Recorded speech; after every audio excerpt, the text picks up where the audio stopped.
All right. Are we live? We are live. Cool. So I guess in that case, Ben, do the intro. Yeah, I can just go for it right off You the can bat. just launch directly into the intro. We can pray that my power doesn't go out because it's storming outside. So we'll see. Always the fun danger of recording a podcast is the storm might knock someone's power out. It's podcasting on the edge. I feel like it's like there's like every single podcast in existence. There's a 30% chance on any given day that someone's power is going to go out. Correct. That feels about right. I think so. Okay, the intro live for once. Yeah. This is The Gorge. It's a podcast where my friend Sarah and I gorge ourselves on what's happening in the world of video games and entertainment. The Gorge is brought to you by Patreon. That's patreon.com/thegorge, where for just $5 a month you gain access to not one, but two entire podcasts. $5 gets you Takeout, a monthly commentary track where Ben and I decide we don't feel like putting in any work, so instead we're going to watch something else and talk over it. And $2, only $2, gets you That's Hell You're Walking Into, a monthly series where Ben and I find ourselves in a remote cabin in the middle of the woods being stalked by strange masked figures that keep broadcasting threatening things across the TV networks, and you have to stay huddled inside our cabin. I'm talking about Summer 5, which fucking owns, because it's a podcast where Ben and I, where Ben asks me questions about Fate Stay Night, Fate Grand Order, and the extended Nasuverse, and I do my damnedest to answer them correctly. Sometimes I'm right, very often I'm wrong. It's very funny. You should check it out. Only $2 gets you that. $2. So that's patreon.com/thegorge. That's a steal, baby. Thank you to Robin the Bun, Rodsters, Palm of Power, Jathby Drada, Steel Condor, Nihar Bot, Red Lantern Reviews, Holy Star 64, Neon Hellcat, Patrick Perez, Roddy 1/2 Saturn, Alice Marks, Shia, Magus, Jack, Liam Lane, and that other one dude. Oh my god, it's getting so long. It's getting so long. Also, since this is a time for plugging things, especially the Patreon, tangentially connected, I am currently going through all of Kingdom Hearts. All of it on stream. In fact, once this is done streaming, I'm going to go stream more Kingdom Hearts. Correct. If before I get to the opening scene of Kingdom Hearts 2, if the Patreon gets to $150 a month, I will do Atlantica in Kingdom Hearts 2. So tell your friends so we can subject Ben to Atlantica in Kingdom Hearts 2. Because it's quite bad. You can subject me to the one thing in the entire Kingdom Hearts franchise that I actually do hate. Actively hate because it sucks ass. It is. I would actually like to see Ben suffer egregiously through that. So that's patreon.com/thegorge. But what are we doing this week? This week is just a roundup, Ben. You have us scheduled for only an hour worth of roundup, so are we just talking about the news? I didn't know how long this would take. I put an hour. It might bleed into more than an hour. It's because I'm gonna go straight into Kingdom Hearts after this. It doesn't really matter. Sure. But I don't have a ton of news, but so it might just take the long. It depends. But okay. What have you been up to? Mostly Final Fantasy 14, as always. Of course. Fate Grand Order summer event started, and it fucking whips. That's the thing I'd like to, maybe talk about more in depth in the That's Hell You're Walking Into episode, because I think it's really good. And it's basically, I was, terrified of this event, because it is, on paper, an event constructed specifically for me, which is to say it's a Fate Grand Order horror event. And all I could think as it was getting here was, what if it's bad like Ooku? Because I was really excited for Ooku, because it's about Kama, who I love. All I could think was what if it's bad like Ooku? Because I was so sad that Ooku, by all accounts, I didn't finish it. I needed to finish it, the rerun this year. Right. By all accounts, it sucks ass. And I'm like, you don't want that. If the horror event sucks, I might walk into the ocean, right? But it's really good. It's really good. It's really funny. I love it a lot, actually. Like most summer events, it is just jaw-droppingly hilarious.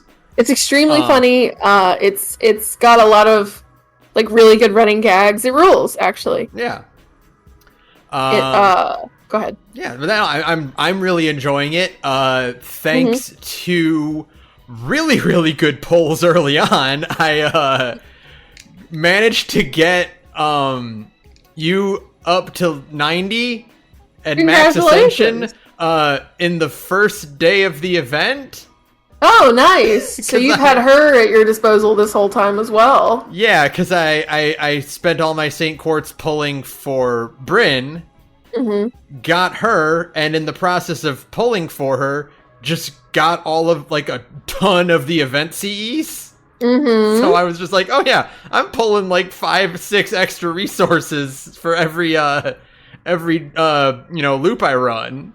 Right, correct. So you're just swimming in resources to level Consort U, who is extremely good. She's like one of the most bonkers welfare servants we've ever gotten, which is really saying something because there's a lot of crazy welfare servants. So she's really good. The whole event is just like a lot of fun and really goofy, but spooky too. Like they go really hard on the spook, which I'm really happy for. There's like some things that happen. I'm like, that's actually like legitimately horror. Like it's real creepy. Yeah, they did it. They made some real spooky shit. I'm proud of them. I'll talk about this more during That's Hell You're Walking Into. But I got to a Resident Evil note, and I was like, oh my god. I know. There's an actual itchy scratchy note, which rules. Like, it's so good. I legitimately adore this event. So I'm really happy that it doesn't suck ass.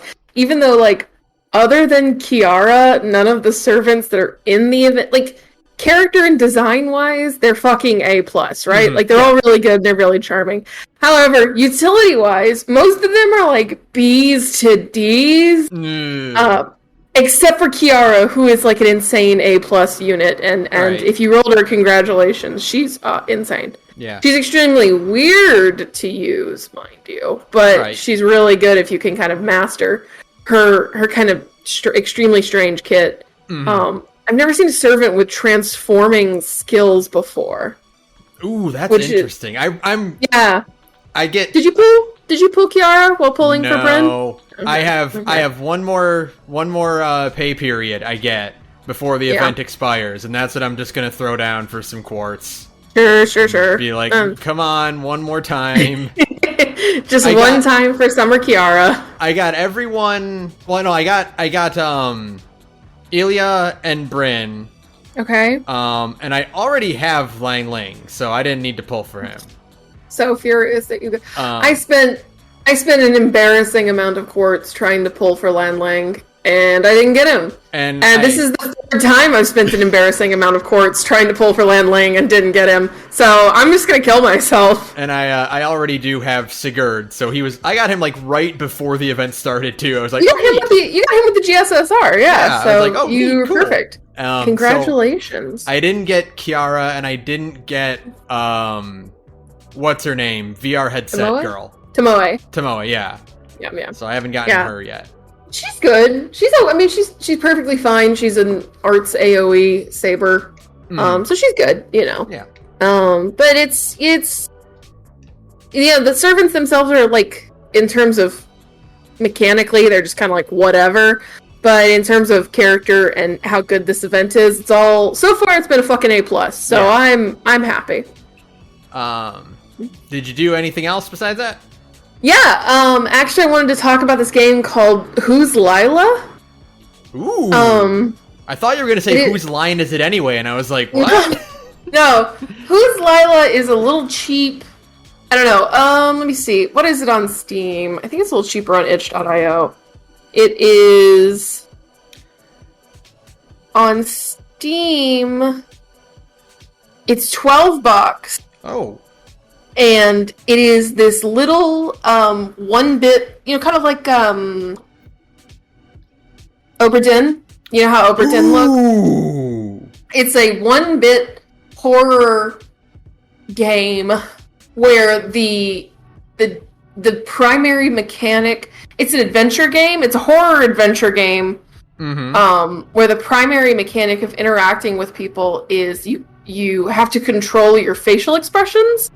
Ooh. So it's really, really interesting. I don't know. It's a very strange game. It's very David Lynch. Oh, interesting. I'm looking at the screenshots now. Yeah, this looks really interesting. Yeah, it has like multiple endings. It's a horror game about like a murder, and you're the guy who did it. But the deal is that like it's very weird and Lynchian because it's about like potentially not who you are, but like what's possessing you and why you're like you can't really control your face. Like the whole mechanic is that you have a really hard time controlling your facial expressions, and in order to navigate the world correctly, you have to wrangle your own facial expressions in. And so it's this really off-putting, very unsettling-looking game. One of the key hooks is that except for the character Lila herself, all of the other faces are generated by an AI and then rendered into this 1-bit style. Oh, neat. And so like there's just kind of this weird, very off-putting sort of vibe to the whole game. It's not like there's a couple jump scares, but nothing like too major. Right. But it's mostly about like this very unsettling atmosphere and trying to unlock all of the various and sundry endings. And it's really good. I enjoyed every minute of Who's Lila. Like it's very weird and interesting. I think it's a little bit cheaper on itch.io, like I said, and you should buy it off itch.io because the creator gets a bigger cut of the profits off of itch. Yeah. And yeah, I don't know. It's good. It's weird, but it's really good. And it's hard to talk about it without really spoiling anything because of its nature. Yeah, as is the case with all mystery stories. Yeah. Yeah, but like the crux of it is that like there's been a murder and, you know, you did it, obviously. However, the hook is like, who is you, right? Like, who are you specifically? And that's kind of the mystery that's going on. That's like the more important part, right? Yeah, that sounds really interesting. Yeah, it's good. It's just like a little simple. There's an adventure game. Like half of the screen is a walk around, click and interact adventure game, and then the other half of the screen are your facial expressions, and you have to navigate your facial expressions in social situations to unlock like different dialogue responses and stuff like that. It's really good. Like it's really good. It's just weird and experimental, and I liked it a lot. So yeah, Who's Lila? I liked it. I'll have to look into that. Yeah, it's spooky. I like me a good, I like a good spooky game. Yeah, so. Absolutely. And I love that 1-bit style. Yeah, 1-bit style. That's what I'm thinking of. Yeah, I adore that. So yeah, it's very reminiscent. It has the same kind of like how like it uses the 1-bit style to be very off-putting the same way Oberdin did. And yeah, I liked it a lot. Yeah, absolutely. Totally. And that's it for me. Okay. I haven't played a lot of stuff recently. I've been very, very busy with other things. I'll go into the big thing later. But I did make time to watch a bunch of stuff. Sure. I've been watching Bob's Burgers, and I've come to the conclusion that Bob Belcher is my role model.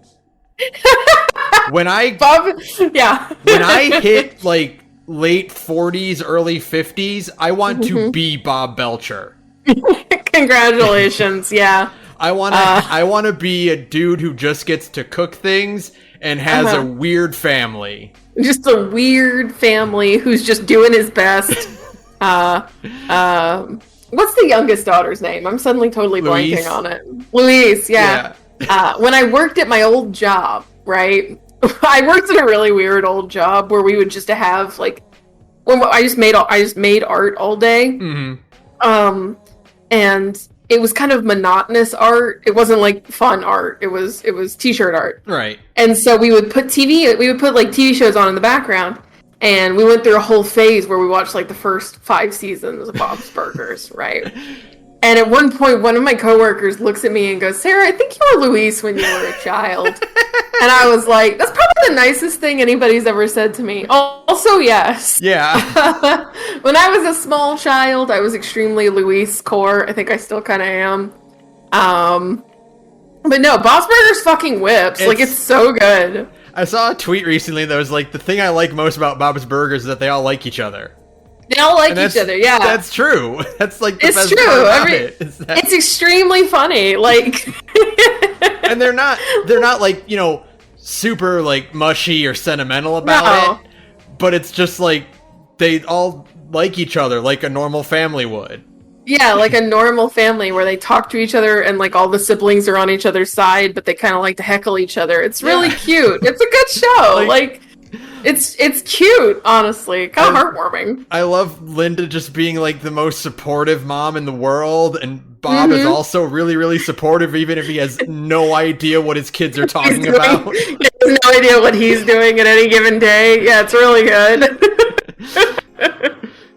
Yeah, it's cute. It's such a good show. I fucking love. Like the old, like the one running gag is that the turkey episode that everybody loves with Bob and the hot meat counter guy. Yeah, we watched a bunch of the Thanksgiving episodes, and the way Bob obsesses over the turkey is like, that's me. That's exactly how I am every Thanksgiving. Yeah, absolutely. Like when now you just need to start a fraught, weird sexual tension between you and the meat counter guy at the grocery store, right? Yeah. Just like since I like took on the responsibility of like cooking one of the turkeys for Thanksgiving, I just get like Bob, where I'm like, okay, I got to make sure this is perfect. I got to do everything exactly right every single time. Yeah, I'm like watching recipes and reading through them like 4 or 5 times before I take the next step. Like, okay, did I forget anything? Is this good? Do I have this right? I love it. It's great. It's awesome. I want to be the guy who just like, he talks to his food and makes his food talk back. Yeah. Thank you, turkey. Talk back to you, Ben. Weird fucking guy. Oh, I love it. I'm just like, yeah, I want to be you when I grow up. Completely normal aspirations. It's fine. I started Obi-Wan. So, did you? So at work, one of my coworkers like we're in a group chat on Teams talking about Obi-Wan. Mm-hmm. They were like, Ben, come, have you watched it yet? And I'm like, nah, I don't have Disney Plus. And she's like, here's my account. Oh, how nice. And I went, oh, okay, all right. And then I didn't watch a lot of Obi-Wan because it takes like some commitment and I don't have time. Yeah, unfortunately, I don't really. I mean, obviously, I'm not terribly on the Star Wars train, so that makes sense. But I did get through the first episode, and I do really enjoy it, mostly because Ewan McGregor is the best part of the prequel trilogy. Yeah, of course, Ewan McGregor is bursting with charisma at every term, so that makes sense, yeah. It is fun just watching him, like, dodder around Tatooine. Mm-hmm. Just be like, oh, my friends are dead, and I have to live in a cave. I work at a deli during the day. All my friends are dead, and I have to live in a cave. And Owen Skywalker hates me because I dumped this kid on his doorstep. He got his nephew. His nephew? Yeah. Yeah, his nephew, because he's, is it? I think it's Anakin's. I guess he's Anakin's half brother. No, I think Beru is Anakin's sibling or something. Oh. I don't remember. I don't know the exact relationship. No, I don't pay attention to a Star Wars. But it's funny because like it shows Obi-Wan. He's just like putzing around and he's like trying to scrape together some cash for a toy spaceship to give to Luke for his birthday, and then it cuts to Leia on Alderaan, and she's like living in a palace with like maid servants and stuff. Sure. Great. Oh yeah, that's right. Saturn mentioned in the chat it's Padme's siblings, not Anakin's. Because Anakin doesn't have a dad, remember? But the Skywalker last name is... I don't know. I don't know anything. No, I haven't watched I don't know anything years. about Star Wars. I only watched like the prequel trilogy. I haven't even seen The Last Jedi. Or no, not The Last Jedi. That's the good one. Yeah, I haven't even seen Rise of Skywalker. You heard me. That's right. I said The Last Jedi is the good one. It's Anakin's mom's brother, not Anakin's brother.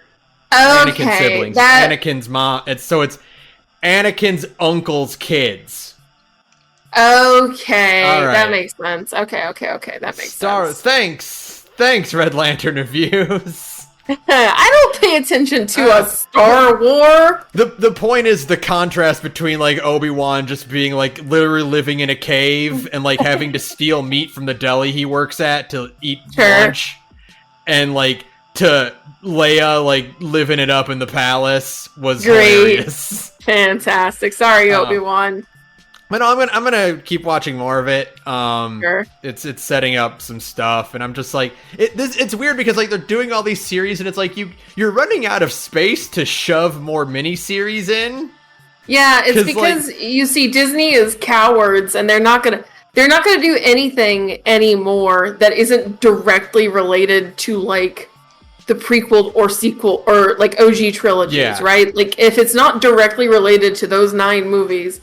They're not going to do it because everybody at Disney is creatively bankrupt. I'm sorry. I don't care how good The Mandalorian is. I'm never going to watch it. 2, don't care. Mandalorian, to its credit, is set after the original trilogy. Yeah, but still, it's still like directly tied to, you know, the fucking, like, the 9 original movies, right? Like, they're never going to do anything. Well, no, man. Either set like in the old Republic, like the old Republic. Okay, yeah, that's what you mean. Yeah, they're not going to go any further. They're not going to go outside of that time frame. No, yeah, that's what I mean. Like The Mandalorian has a creepy CGI young Luke Skywalker show up. You know, like but that was only in the 2nd season. The first one is really good still because it has nothing to do with anything involving the Skywalkers. But still, like they're never gonna leave that time frame now. No, because everybody at Disney is creatively bankrupt. I'm sorry, like the backlash, the manufactured backlash against The Last Jedi just means they're never going to do anything like cool or interesting ever. You know, it's the reason why Solo is such a bad movie is because they didn't let it be a comedy the way it should have been. Right. You know, like how are you gonna fire the guys who made the fucking Lego Movie and Spider-Verse? Yeah, and fucking 21 Jump Street, which is an extremely good modern comedy. Like, no, sorry. The only hope we have for getting like unique Star Wars story anymore is if they do another one of those Star Wars Animatrixes.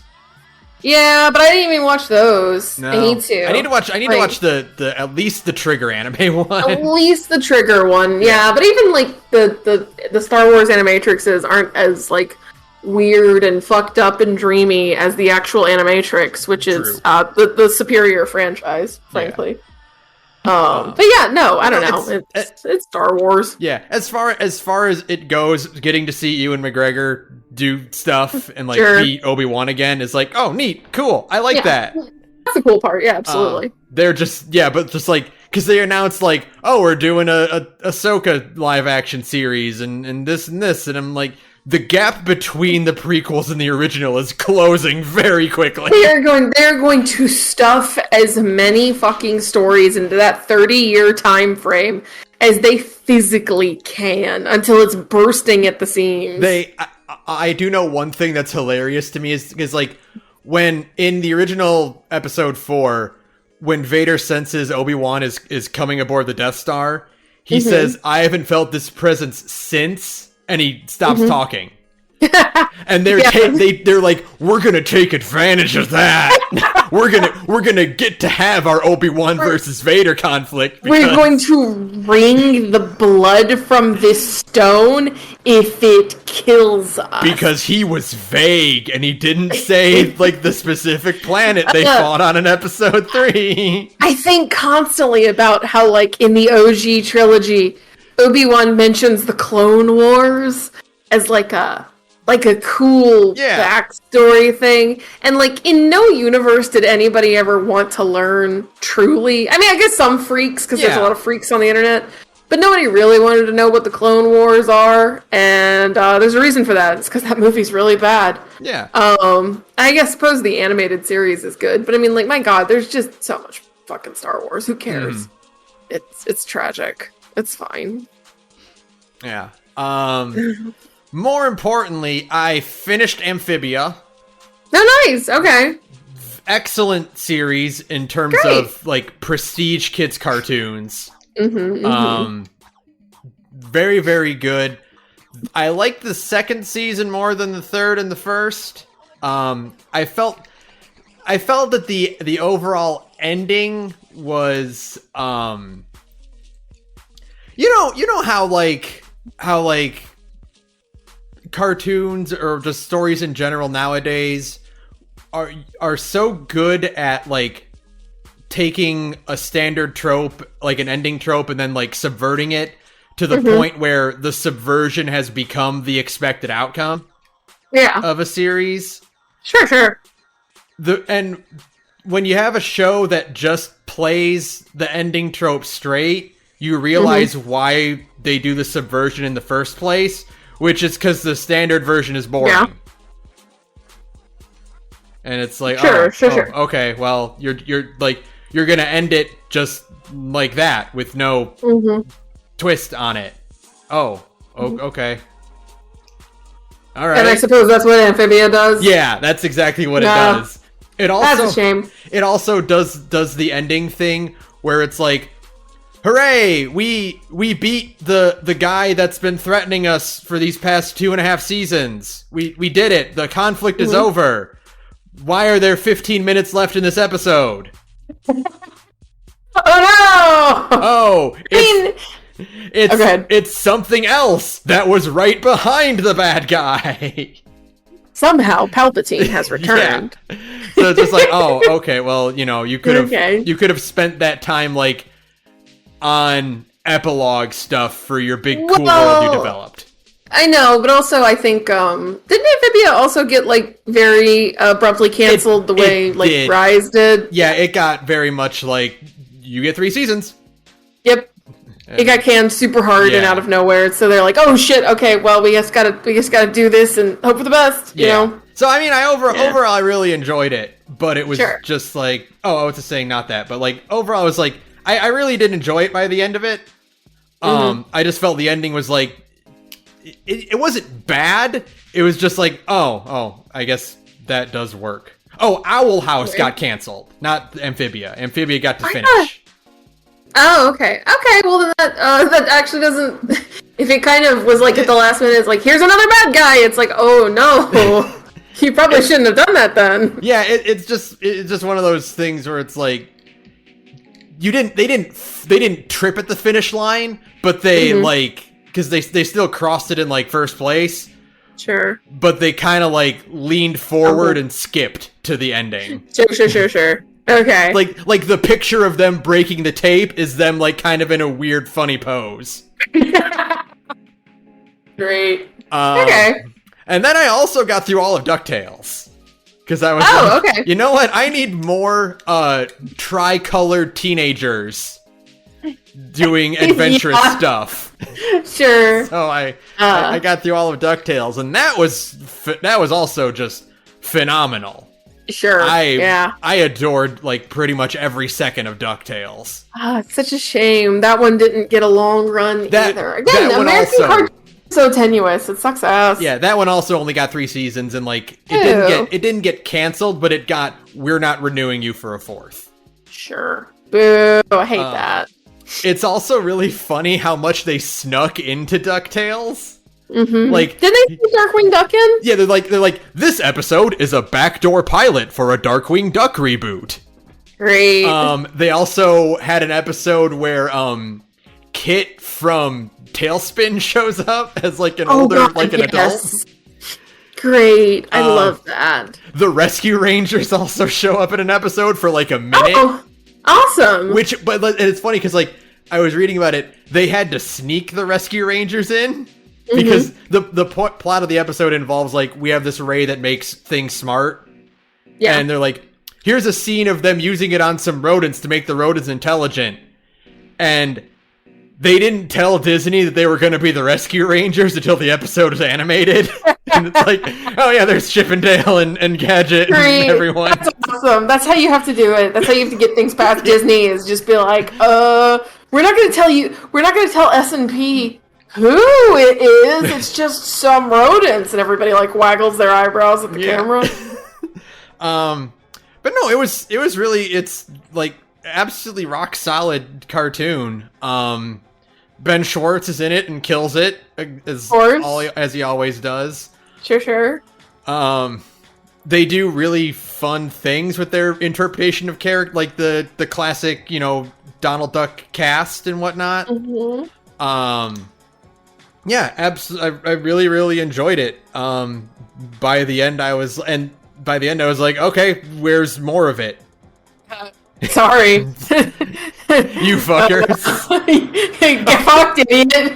Oh, okay. I guess I'll die. Oh, yeah. Oh, it's reminded me that Donnie from Rise of the Ninja Turtles is in there, too. He plays... really? He plays the Mark Zuckerberg parody villain. Great. That makes sense. That tracks. That tracks. A character who they wanted to name... I think they wanted to name him Mark Duckerberg, but they were like, that's too on the nose. That's way too close, so unfortunately. His name is Mark Beeks. Oh, okay. Okay. But he's still very obviously like Mark Zuckerberg, like, billionaire, like millennial billionaire type guy, like Elon Musk parody, etc. Yeah, disgusting freak. Yeah, I understand. Sure. One of my other favorite things they do is one of the characters from the old DuckTales cartoon was Doofus Drake, who was just this like annoying little like fellow woodchuck ranger that just like kind of was glued to the triplets. Sure. And so they're like, well, what do we do with him? And first they did was they looked online to see if Doofus Drake had any fans, and he doesn't. So they're like, all right, well, we're gonna turn him into a really creepy rich child who like has basically brainwashed his parents and wants to kidnap Louie as his only friend. Great, fantastic. It's great. I love it. It's just fucking phenomenal. I really wish that Darkwing Duck cartoon had actually gotten made. Yeah, that would be extremely cool. Yeah. But he's like in it for like a handful of episodes, so you do get to see him in action. Okay. The only real downside I have about the cartoon is that Lin-Manuel Miranda plays Gizmo Duck. No. So every time he's in an episode, I'm like, oh, good, it's him. Great, it's Lin-Manuel Miranda. Are you here to play Gizmo Duck and tell us how you wanted to privatize like everything in Puerto Rico so that your dad would make money? That's true, by the way. Look that up. It's one of those things where you watch and you're like, oh yeah, this was late teens, like era cartoon. Yeah, this was at the height of Hamilton's popularity. That's correct. What's his face? Oh my god, that was lightning. Hopefully I don't lose you guys. But yeah, no, it's all just fucking, we sure love 2016, don't we, folks? Oh, it's just said that Darkwing Duck got greenlit, but then COVID halted production. Boo! Man, whatever. We live in hell. It's fine. Okay. But hey, I'm going to take advantage of the fact that we're streaming, right? Yeah. Instead of just like a normal recording. And while we stream, I'm going to go get another glass of wine. I'll be right back. Talk to the audience while I'm gone. I will do that. Hey, I'm back. Okay. The beauty of a small apartment is that it doesn't take long. But yeah, that was about it. I do plan on getting back to playing a lot more games. I've just been very, very busy doing other things, and also like playing the real world. Yeah, like playing Kingdom Hearts and stuff on stream too. Understandable. Yeah. Okay, so news. Okay, tell me some news, Ben. Tell me what's up. Will do. Elden Rings, Let Me Solo Her, gifted an actual sword by devs because he's a legend. That fucking rules. Good for him. I saw it. It whips. It's like that's just like a little thing, but it's extremely cool that he got to become like a meme and then get a real sword for his troubles. Yeah. So good for him. He's beaten her like a truly disgusking number of times. Oh, I mean, so, I'm like, sure. Like, everyone sure, wants... at this point, it's just like muscle memory, right? Yeah, totally.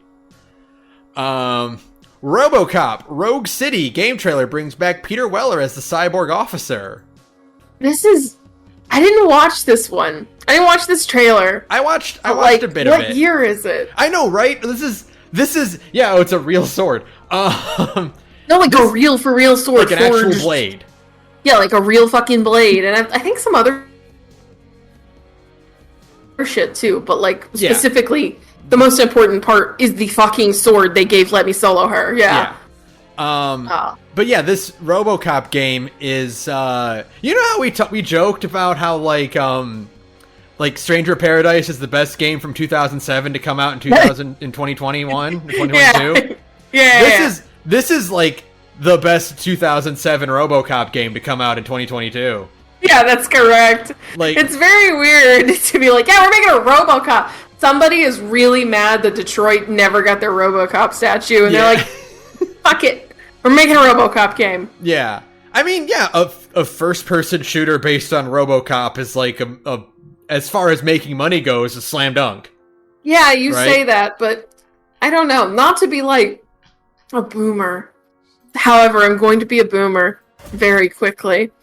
I don't know if the children... Okay, I will say, if it's a boomer shooter, but it's a RoboCop game, yeah, fuck, sign me up, absolutely, right? Mm-hmm. Like, if it's like a Doom 2 or a Dusk or something like that, then yeah, fuck yeah. I mean, I can't imagine it's probably going to be like, you know, it doesn't look like a boomer shooter. Like it's high fidelity, you know, HD graphics and whatnot. But I can't imagine it's going to be a very strategic shooter. No, I hope not. I hope it's just a fucking, like, if not in the visuals, like, if it looks... It's weird to me, actually saying this now. It's actually weird to me that it looks like a real video... Not that Dusk isn't a real video game. Let me walk that back. I get what you mean, though. Yeah. It's weird to me, the idea that, like, a modern... Like a RoboCop game that comes out in 2022... doesn't look like a Quake 2 mod. I'm watching this trailer now, and he just picked up a guy by the throat and threw him in the worst looking ragdoll I've ever seen. So we might be good. Okay, cool. We might be doing all right here. Great. As long as I can shoot somebody in the dick, you know. Oh, I mean that's gonna be like an achievement, right? Yeah. Remember that time RoboCop shot a guy in the dick? Yeah. Absolutely. I don't know. I'll give this a shot. I think if you embrace the fact that this is an 80s franchise you're making a first person shooter about, then we'll be fine. Sure. But we'll have to see more of it when it comes out. Mm-hmm. Saturn says probably Doom 2016. I didn't see any floating power ups, but maybe we'll get those. That would be cool. Yeah. I hope so. Speaking of cool. Rise of the Teenage Mutant Ninja Turtles, the movie, first look, released by Netflix. Finally! What year is it, speaking of? Fuck yes! One, it looks fucking sick. Yeah, it looks extremely good. It's tragic that this is, like, the end of that franchise because of how good it looks. And, like, I don't know, this is me being a conspiracy theorist, but it feels like they pushed it back so much in order to kill any hype for, like, a potential, like, you know, revival of the series. Yeah, I mean, they put the series on Netflix. Thank God, instead finally. of being trapped. I think it was trapped on like Paramount Plus or something. It was trapped on Paramount Plus, yeah. Yeah, but they put it on Netflix to coincide with the show, which is good. Everyone who doesn't have a Netflix account should get Netflix for a month and then bump up its numbers, and then you can get rid of Netflix. Then you can get rid of Netflix, but you should watch Rise of the Teenage Mutant Ninja Turtles. It is legitimately good, yeah. Yeah, I mean, it's watching it, like, the trailer in comparison to the actual show, like, I didn't think the show's animation could get better, and then the movie comes out. Sure, yeah, it really is, like, it is in that way. I mean, the show pulls so heavily from anime in an extremely cool way. So why not pull from anime in the other extremely cool way, where the movie is just like, what if it looked like the show, but with significantly more money. You know the thing, like, speaking of Bob's Burgers, like the thing where it's like normal cartoon and then movie version of it, and it's like everyone has shading now.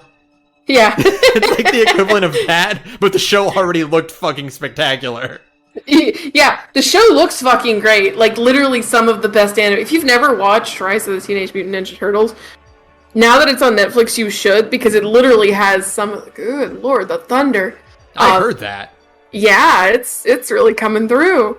Now that it's on Netflix, you should, like, do yourself a favor and go watch it, because, like, it does legitimately have some of the best animation I've ever seen in a Western cartoon. It sucks ass that show got canned. It is funny because, like, I'm watching Amphibia and DuckTales, and I'm like, I put those in, like, the trifecta of, like, my favorite prestige kids cartoons. Mm-hmm. And Amphibia and DuckTales do have good animation. Sure. They totally do. But it does not compare to Rise. No. And Rise clowns on literally everybody else in terms of just, like fidelity of animation, mm-hmm. and like the style and the like just the flow of the action in Rise is so good. I mean, part of that is because obviously everybody who watched Rise is a huge fan of Gurren Lagann and Kill la Kill, which fair. Huge mood. But like, it's so good. It is. You watch it even now. It's been a few years since I've rewatched it, and I should go back to it. But it's just fucking good. Like, it looks great. Yeah. Oh, it's on me to remind everyone of the Twitter account that just collects phrases that match the TMNT beat. Oh yeah, that's right. What was the one that you posted today in the Discord? I'm not saying that one.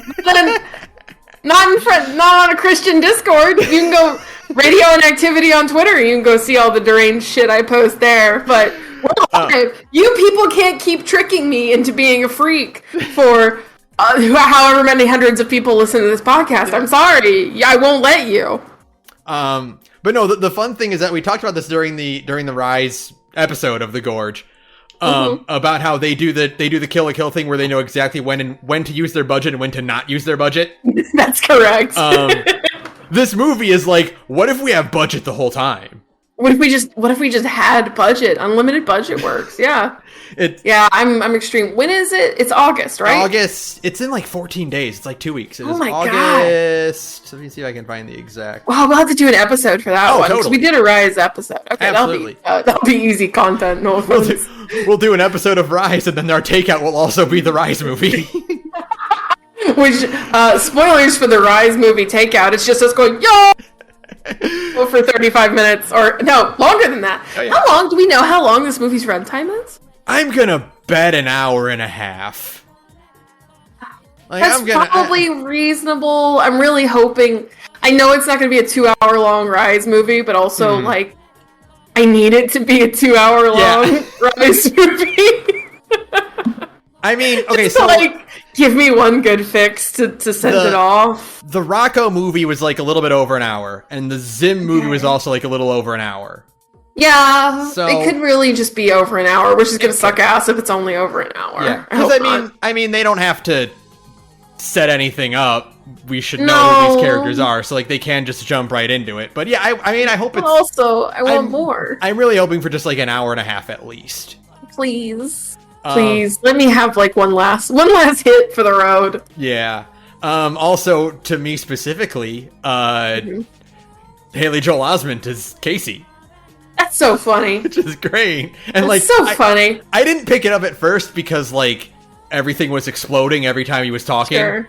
But then when I realized it and I was listening to the trailer again, I'm like, oh my god, yeah, that is just Sora. It's just Sora. Good for him. The funny thing about it is whenever you like, because he's getting into more like regular acting roles lately, like he's doing different shows and stuff.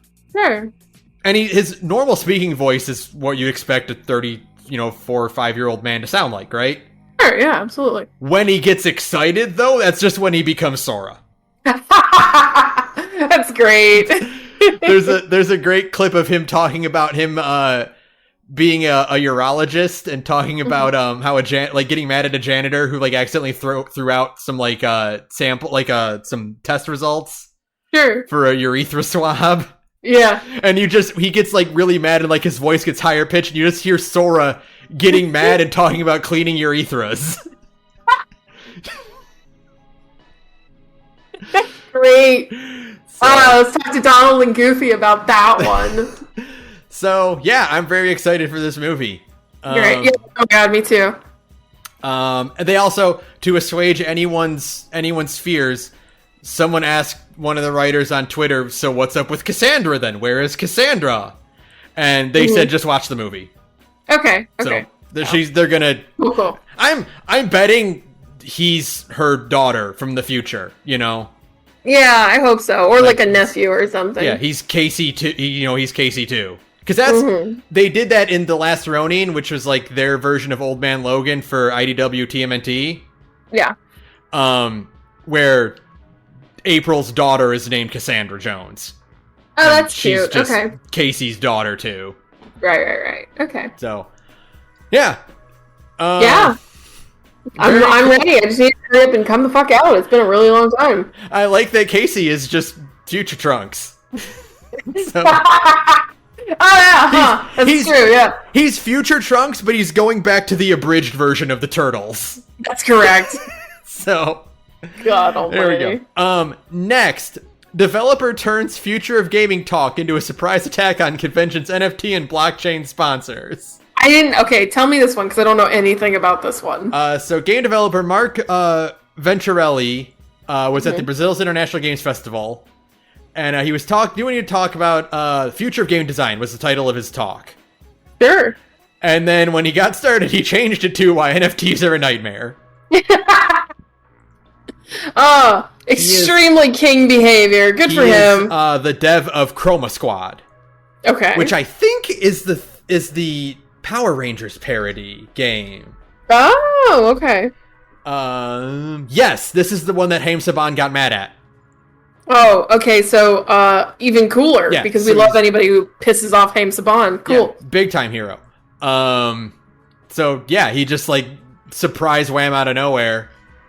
Was like, yeah, fuck you NFTs and the NFT companies that are sponsoring this event. Yeah, it's extremely funny because again, like literally today, Square Enix was like, "Hey, here's a cloud and address figure.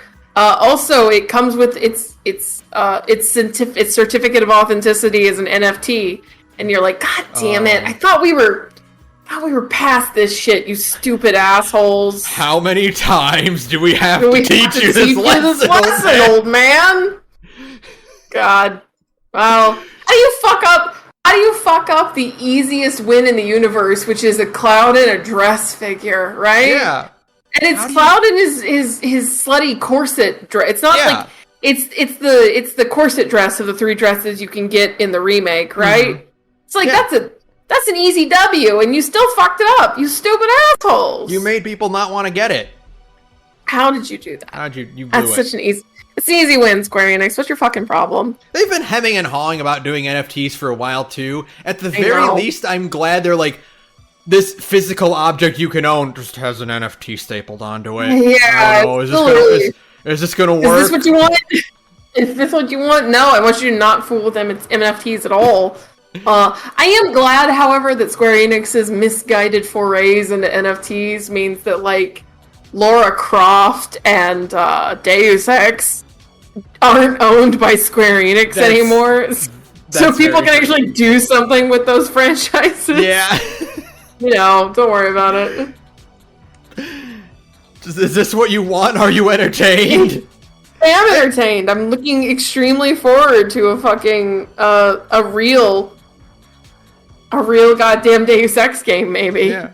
I just think it's, anytime a big company, like, tries to get into NFTs, it's usually because they don't actually know what they are, and then everyone yells at them and like, "Oh, we're sorry, we didn't know." Okay, ow, stop hitting us! Ow, leave us alone. Yeah, good.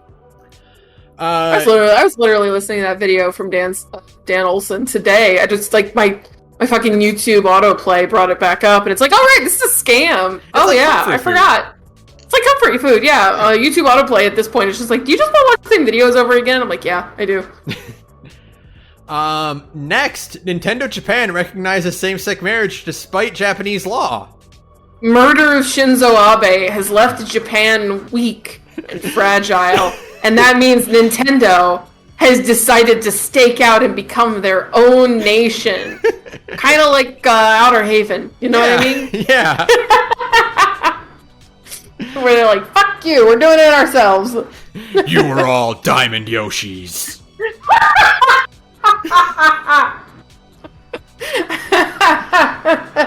This is... Reading this article was one of those things where I'm like, but? Like, where's the but of this? Where's the but? I mean, good for there isn't one. I'm loath to ever give a dinosaur company like Nintendo any kind of props. Mm-hmm. I will give them this one. That's a good one. That it basically means that like benefits and shit can be shared among same-sex like spouses at Nintendo, which is cool. Like that's nice. Just anyone. It's any common law marriage is can apply for the exact same benefits as any other traditional marriage. Right. Yeah, it's nice. And like no questions about it or anything like that.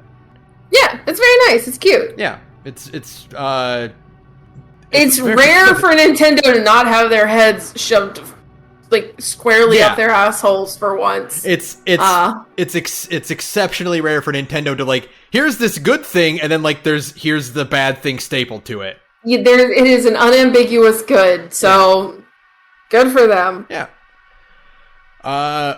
Speaking of good, the good news continues. Bayonetta 3 finally arrives in October. I'm excited for Bayo. I'm also extremely excited for lesbian Virgil. That they just put in Bayo 3. No. Bayo already has a lesbian Virgil. Her name is Jean. That's true. This is lesbian lady. Lesbian Nero. No, it's lady. I don't know. I mean, I know she has like guns and shit, but she's extremely blue. I'm saying lesbian Nero. She's in the third game. Uh-huh. She's strapped to the teeth with weapons. Mm-hmm. And she just shows up out of nowhere to get in between Bayo and Jean. I will say, however, lesbian lady is a tautology, right? That's the same. That's the same thing twice. Yeah. But so we're saying Bayonetta lesbian lady instead of DMC lesbian lady. I fucking love that I look at this character and I forget that Bayonetta is made by Platinum and not Suda. Yeah. She just looks like she looks like 51 character, yeah. No, she looks like she's Juliet Starling's Virgil. Yeah, that's true. And then she just got lost. I watched this trailer, everything that I saw in this fucking trailer whips. So they're shooting for Lock 60. Mm-hmm. It has like a sort of Into the Bayoverse plotline is what the synopsis sounds like, where it's multiple Bayonettas.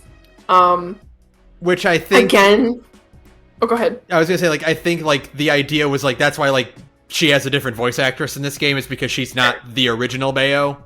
Yeah, she's gonna be a different Bayo, and then maybe the OG Bayo will show up at some point, I hope so. Yeah. I love everything I've seen from this game. I'm really, really excited. I'm hoping Platinum can kind of, get themselves a W after Babylon's Fall. Right. They need it. They need it super hard. Maybe I'll finally actually finish Bayo 1 and start Bayo 2. Yeah, well, I don't have a Switch, so I don't have a means to play Bayo 2, unfortunately. I can probably stream it if I get around to it. That would be fun. Yeah. That would be fun. Maybe that's what we'll do. Yeah, we'll see. I like being an observer of Bayonetta. I think I might have to end up borrowing my brother's Switch like I did for Three Houses, because I'm like, I need to play Bayonetta 3. You don't understand. I just think her name it's Viola, right? Yeah, it's Viola. Yeah. She just looks so fucking cool. She looks extremely cool. Like, the fact that I know that everybody's saying, like, I know that we've said, like, lady, like, lesbian lady, but, like, she's blue. Her name starts with a V. She's like a rival character. She's really edgy. That's a Virgil. That's a Virgil. It's another Virgil, you know? I guess Bayo is good enough she can get two Virgils. Bayo can have two Virgils as a treat, you know what I mean? I'm trying to. I mean, we'll have to play the game to see like her actual role, but like I'm trying to do this like personal project where I sort the different qualities of rival characters. I would love to have an entire episode where we talk that out. That would be great. 2.5 hours of figuring out the subgenres of rival characters. Yeah, look forward to that in September. Something, I don't know. We'll figure it out. Or something. We'll figure it out. All right. But no, I think this looks really cool. And speaking of Lollipop Chainsaw Chainsaw Remake, producer message addresses concerns regarding changes. I'm so excited. Let's fucking go. I would love to have Lollipop Chainsaw on a system that doesn't run like dog shit. James Gunn and Suda51 were not contacted about this remake. That's extremely funny. I'm sorry. I actually think that kind of rules. It's very Suda in its own way. Yeah. You know? I think like Suda, like James Gunn posted a tweet where he's like, yeah, I had to like call Suda and be like, do you know this is happening? And he's like, what? I think it's very funny that James Gunn and Suda51 work together on fucking Lollipop Chainsaw, which is like, sure, why not? It's like, if this is just gonna be like an HD remake, fine. Sure. You don't really need to contact them because, like, you know, it would be nice if you did, but like, if you're just gonna make it for modern platforms and like upscale the graphics and whatnot, fine. If you're not gonna cut Suda51 a check, he probably doesn't care. Yeah, don't just, as long as you're not like changing anything or like trying to do like a remake where you redo the story and whatnot. The biggest downside is a lot of the licensed music is obviously not going to be in it anymore. Boo! But as long as you get Lollipop, obviously you got to get that one, and then Mickey. Yeah, because that was her like Devil Trigger song. Right. As long as you get those two, I think you'll be fine. It'll be fine. I'm looking forward to hearing more about it. It's crazy to get a Lollipop Chainsaw remake, but I'll take it. Yeah, absolutely. I only played that for a little bit, but I'm excited to give it another shot when it comes out. It's extremely jank and dog shit, but I like it. It's a Suda game. Yeah, I know. Mm-hmm. Correct. Next, Summer Games Done Quick raises over $3 million for charity. So, one of the reasons I didn't get to play a whole lot of games for the past couple weeks is because I was at GDQ. You volunteered for GDQ. This is an extremely good way to talk about this. Go for it, Ben. So, I was there doing cleanup stuff. It was tons of fun. If I ever go again, I'm going to drag a friend along with me. Sure, it's a lonely experience to go by yourself. Absolutely. It's not Melissa's thing, so she didn't really, she would not have had fun anyway, so I didn't want to make her go. And because when you go, it's not like a regular convention. You go to watch games. There's not really anything else there's no like other panels or anything going on. Yeah, absolutely. But it was still tons of fun. I was very happy to be there in person for a lot of the really cool events that happened. They raised $3 million. One of those millions was in one day. Oh wow, that's awesome. They went from the 2 million mark in the early morning on Saturday to by the end of that Saturday to 3. Yeah, Saturday is always like the last Saturday of GDQ is always the biggest money day for GDQ. I've noticed. So good for them. Yeah. Summer Games Done Quick is always Doctors Without Borders, right? Yes. Okay. Yeah, and then so they did. I got to be there for like in the crowd for a lot of it. My duties were really cool because it was like I was just had like it was cleanup. I was wipe down handrails and door handles and elevator buttons and escalators and whatnot. But like the loop of the area of the hotel took like 20 minutes, and they're like, "You're here for 4 hours. Do a loop every hour, and then go chill in the room and watch stuff." Watch stuff. Oh, that's awesome. So I got to like I would have to like duck out for a little bit and come back and pick up where I left off. But like, I got to watch the Kaizo Mario Maker Relay Race, which was the competition that time was whether or not Toad's head is a head or a hat. Oh. And head one. Yeah, it's a head. He's the mushroom guy. It's a head. He's a mushroom man. Yeah, that's a head. I'm sorry, it's not a hat. Could you imagine taking it off? Significantly more unsettling. No. Exactly. There was one minor controversy, which was that the Metal Gear Rising dude cheated. I heard about that. Yeah, he cheated because he was not playing live. He was playing from home. Yeah. So this was play a splice run. Yeah, this was the first live event since COVID started. Mm-hmm.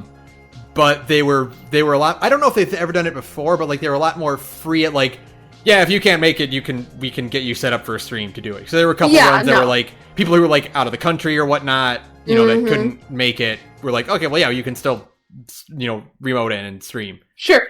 So yeah, his was a remote stream, and his regular MGR run was legit. He just played the game, but then he achieved a bonus one where he did the what's the dog's name? Shit. The robot dog. Robot dog. Blade Wolf. Yeah. He had a Blade Wolf bonus run he got, and that was spliced. And I remember being in the audience and seeing the stream hiccup for a second, and I was like, that was weird. I didn't what that. And afterward I'm like, oh, that must have been where the splice was. Yeah, and I mean, you think about it too, because you do see the hiccup, and when you're there in the audience and when you're watching it on stream, you're like, oh, okay, it's just connection issues, you know? But no, why would you even? It's so weird to me because he's been banned from he's been banned for life from GDQ. Yeah. And I think he's even been banned from speedruns.com, like all of the major speedrun websites. Yeah, I don't think he's necessarily been banned from speedrun.com. Like I think his previous runs are still up because they're legit, but he's been ostracized by the community for it. Yeah, it's just and it's for a simple short DLC. You did all of this for a DLC. It was like a fucking 15-minute exhibition. And it wasn't even for a world record. No, he just did it. I don't know. It's a very strange decision to do that for some godforsaken reason. Yeah. Doing a spliced run and cheating at GDQ is like stealing from the cancer fund tip jar. Yeah, absolutely. It's just very weird. It's a very strange decision to me to burn all of your community goodwill for a 5-minute long DLC bonus incentive, right? Yeah. Very strange. But very, very cool stuff. Mm-hmm. Did you watch the Ocarina of Time TASBot? I have not yet. I'm sorry. I keep meaning to, and then I forget. It is. I don't want to spoil it, but it actually made me and the rest of the audience cry. I'm excited. Okay, I'll watch that. I will watch that then. Yeah. It is one of the most incredible things I have ever seen in the history of someone who has been playing video games their entire life. Yeah. Okay, I'll give it a shot then. Yeah, absolutely. Absolutely. Fucking groundbreaking legendary event at GDQ. I was so happy I got to be there for it. See it in person? Did they was that a streamed one or did they have that one live? That was live. In the actual audio? Okay. That was live. Cool. It's a half played, half TASBot run. Interesting. Okay, I'll give that a shot. Yeah, so I would say fucking this weekend watch it because I want to hear. Yeah. I want to hear you talk about it on our next roundup. I will talk about it on our next roundup. I promise. I promise we will talk about. We'll have a little section about Ocarina of Time TASBot on our next roundup. Yeah. I was also in the audience when they broke 2 million. It was during the Metroid Dread run, and that was also really hyped because we were literally counting down the thousands as it ticked up. Sure. Yeah. Of course. Fucking really cool. There was a Kaizo Super Metroid run that blew my mind too. Okay.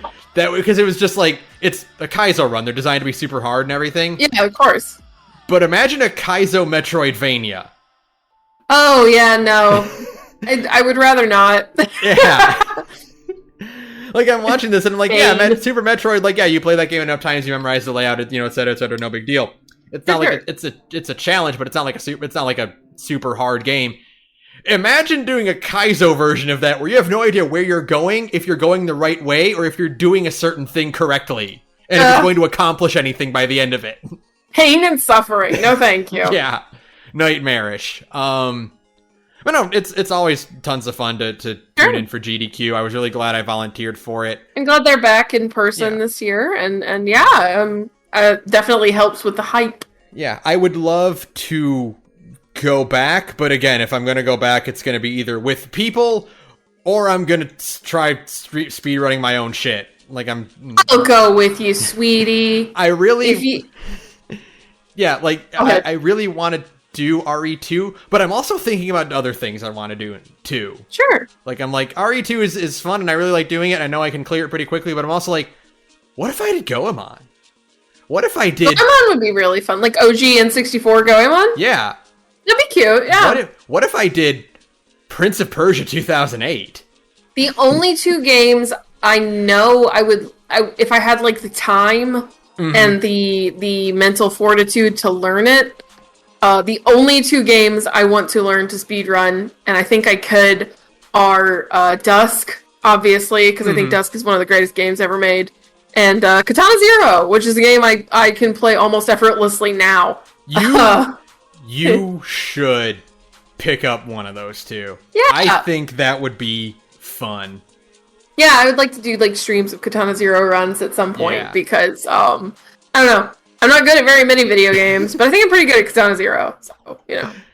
But, you know, I would love to go again, and yeah, if you want to come with me next time, that would be fucking sweet. Yeah, I'll go with you next time. I'm not going to volunteer. I'm not going to volunteer on my vacation, but I will go to GDQ with you. Yeah, I volunteered because I wanted to give back. It's such a sure. Yeah, of course. Life, and if I volunteer for this one and I start on the ground level, maybe next time they'll be like, oh yeah, he's reliable. He can do the donations. Or that would be fun. You can do the stream setup stuff. The thing is that you're like, I want to give back, and I'm like, I also want to give back by paying for my ticket to get into GDQ. Yeah. That's my giving back to the community. It's like, here's my money to get into GDQ. Yeah. Now I'm going to drink all weekend and watch speedruns and sleep in. I did go down to the hotel bar once for one night when I had like some free time between events, and I did get into an argument, or not an argument, but a debate about the merits of Final Fantasy X and whether or not it's a good game. Whether or not that's a whole gorge in and of itself, because I'm realizing as years go on, I really don't like that game. So, you know, I came to the conclusion that I think it is a good game that I don't like. Oh, Please look forward to that episode of The Gorge where we hash out why we don't like Final Fantasy X. I'm gonna have to replay it to really get my thoughts down, but like where I'm at right now is like, that's a great game. I don't like it. I don't like any of the writing in Final Fantasy. I like all the like mechanical shit of Final Fantasy X a lot. Like, I think that's one of the better turn-based system. Like, you're straight up old-fashioned, not an ATB. You know, like Final Fantasy 7 and 8 and 9 have ATB systems. Right. Like, and 10 doesn't. It has a normal turn-based system. And I think it has one of the smarter, more interesting turn-based systems, and I really like that element of it. I actually really like just physically playing Final Fantasy X. Unfortunately, there's not a single character in that game I like. I don't like any of the characters. Except Auron, who is not important enough to carry that whole game. You know what I mean? But that was a lot of fun, like, talking to, like, not like full-on, like, speedrunners, but, like, people who were, like, in that speedrunning community and being like, I'm, like, talking to you guys, and this is cool. Yeah, it's cool socializing with you know, people who like all the same shit you like. Yeah. So next time if I go, like, and I have like more evening free time, then I would love to do more of that. But yeah, it was tons of fun. I love GDQ so much. So yeah, maybe next year I'll be on the stage if I get really good at it. Get good. Yeah. All right. What else we got? Resident Evil showrunner wants to bring Lady Dimitrescu to the Netflix series. No! Because of fucking course he does.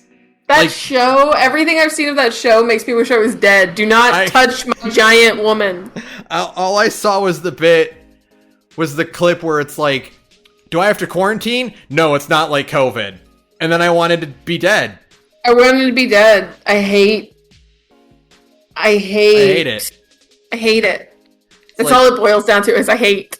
He's like, I want to put Lady Dimitrescu in my show, and it's like, for one, yeah, of course you do, like, because it's the most popular fan character, like, character with the fans, like, ever, and she's the new big tall hotness. Like, obviously you want to do that. That's no fucking shit.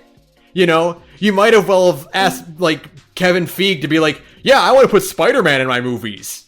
Yeah, it's extreme hack behavior. It's very hacky behavior to be like, yeah, I want to put Lady Dimitrescu in my fucking Resident Evil show. Like, yeah, I fucking bet you do. Yeah. You fucking freak. You hack. You hack. You fraud. So yeah, I'm not watching that. No, I'm not watching that dog shit show. I'm literally gonna have a Netflix subscription to watch the fucking TMNT movie, and then I'm done. It's like the opposite of that, like, thank you for being a good not you show. It's like, fuck you for being a bad Netflix not you adaptation. Yeah. It's just a bunch of not you, and then Rise and TMNT. It's just fucking like the Cowboy Bebop show, the Resident Evil show, like all this shit, and then it's like not you. The fucking Yu. Did you see the cast pictures of the Yu Yu Hakusho show? I know. So bad. Oh, I think the one that gets me the most is seeing all these like production shots and stuff and like casting shots for the One Piece Netflix show. And it's like, oh, do you also plan for this show to go on for 20 years? Yeah, I will say I feel really bad for the One Piece people, like the Yu Yu Hakusho guys. Who gives a shit, right? Yeah. But I feel really bad for the One Piece kids because one, that is actually some pretty good casting, like across the board for like live action versions of the One Piece cast. Yeah, I look at that casting and I'm like, yeah, nailed it. That would be good. You did it. That would be good in the hypothetical world where One Piece is a 26 episode anime.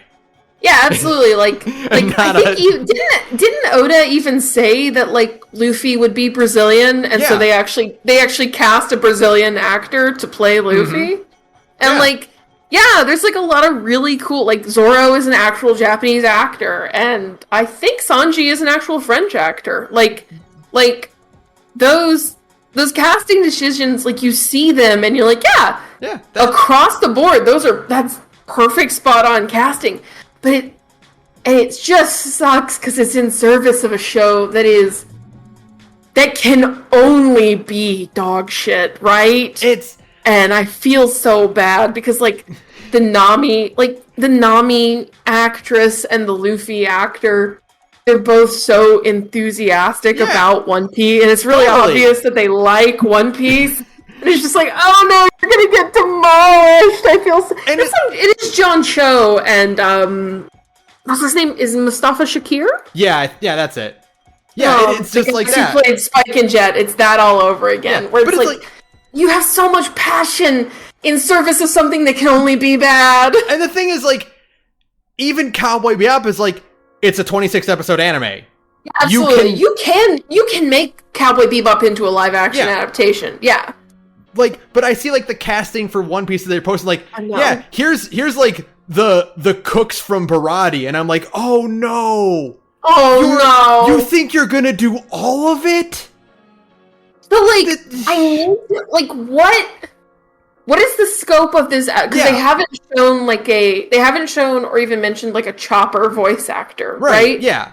So it has to only be East Blue, right? And I'm like, is their plan to just be like, here's our, like, because you know how the One Piece did, like, here's our Alabasta movie, here's our Chopper movie, right? Where we just you think it's it's like Arlong Park, right? They're just gonna do all of Arlong Park. Yeah, they're gonna condense it, and I'm like, do they think they're going to get to Alabasta eventually, or is it we're gonna go to the Grand Line and that's like to be continued, end of our series, like, and the adventure continues, right? I mean, it all hinges on like how many people actually give a fuck about the One Piece live action adaptation, which is, I'm here to tell you, zero. Zero people are excited about that. Zero people are excited about, which sucks because again, like the people who are getting cast for these live action roles, like they do give a fuck, but they're doomed from the beginning, right? I'm just like thinking like, do the showrunners like, are they writing down plans for Brooke? Because that's not happening.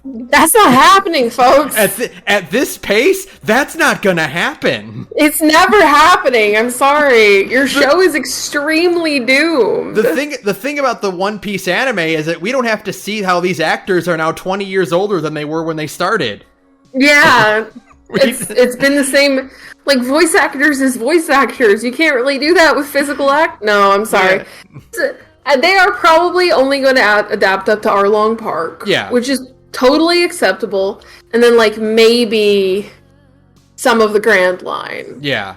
I can't even comprehend them getting to Vivi showing up, you know? No, this show's going to flop. This show's dead on arrival. Just like Cowboy Bebop, you know? Which sucks. And then just like Yu Yu Hakusho will be. Oh, that Yu Yu Hakusho is extremely fucked. Yeah. God. It looks so bad. Props for trying to be as accurate as possible with those costumes and stuff, though. Oh, but they look so bad. Those are costumes that were never meant to be adapted to human beings. Holy shit. Yeah, there's a reason they were cartoon characters, but, props for trying. You sure did try. You probably shouldn't have, but here we are. Oh yeah, God. Red Lantern Review says he's guaranteed they're trying to get to the Dark Tournament for Yu Yu Hakusho. Oh, fuck. That's not fucking happening. That's not fucking happening. What else we got, Ben? Next, Unity CEO promises to do better after calling some game devs fucking idiots. Fucking idiots, yeah. John Renicello. John Renicello is a villain in a fucking No More Heroes game, right? You should not trust a single word that comes out of that man's mouth. I'm here to tell you. It's one of those things where, like, you play No More Heroes 3 and you're like, I don't get it. And then you see this tweet, you're like, oh. Oh, okay. Also, I didn't put it on the news. This is like 2 articles in one. But yeah, Unity is like, NFTs are the future. Yeah, Unity. And you need to monetize everything you do. Unity bought / merged with, it's very weird, a company called Iron Source, who are basically malware. Like, they are identified as malware by Microsoft. Yeah. But Unity merged with them, and immediately took a 30% hit to their stock. Yep. So that's cool.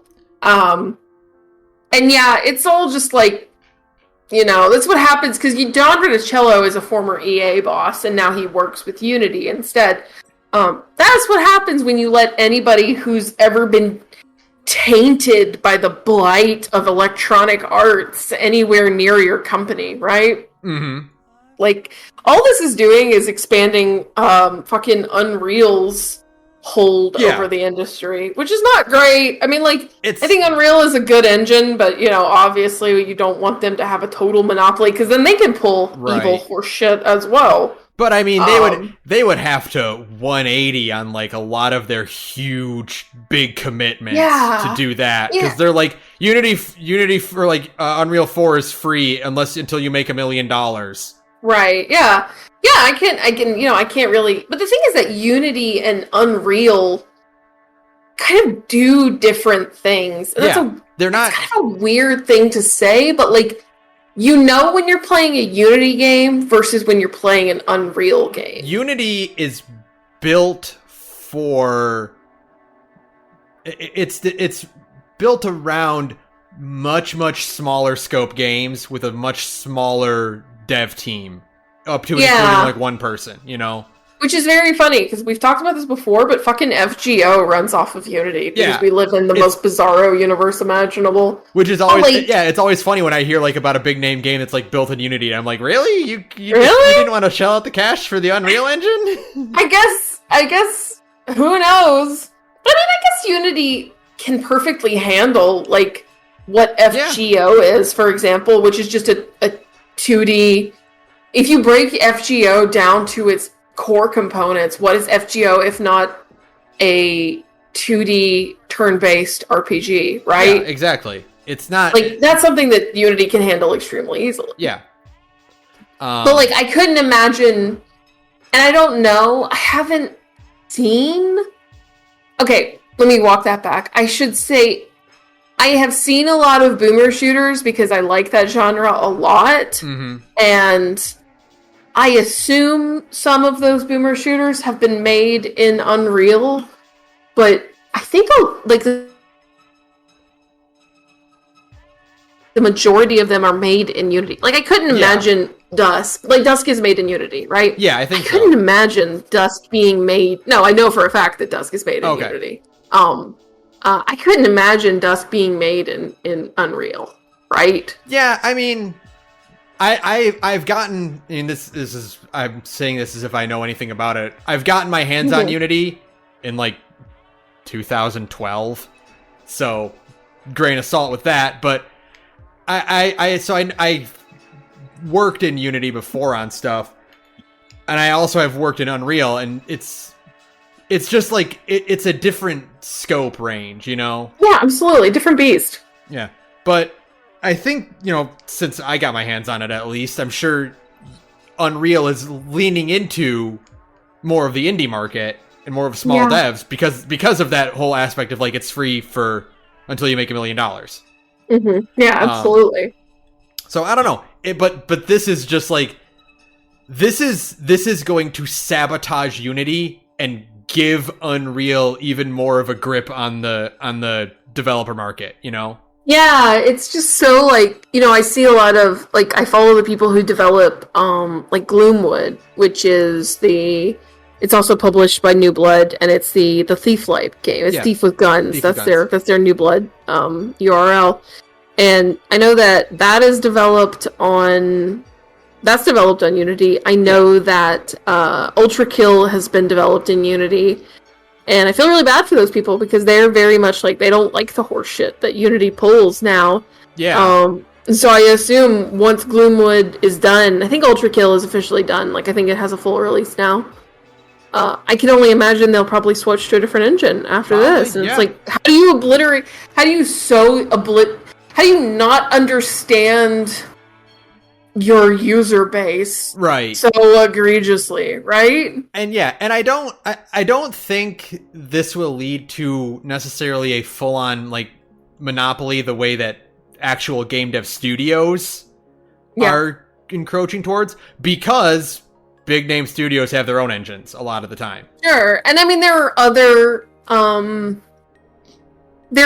like up and coming indie dev tools that exist as well, you know? So Unity giving ground, like, Unreal kind of will take over for a while if this kind of shakes out the way I think it'll shake out. But, like, there's other stuff that exists too. I think Game Maker's Toolkit, the guy who runs that YouTube channel, I think he put out, like, a dev tool recently. Yeah, I think so.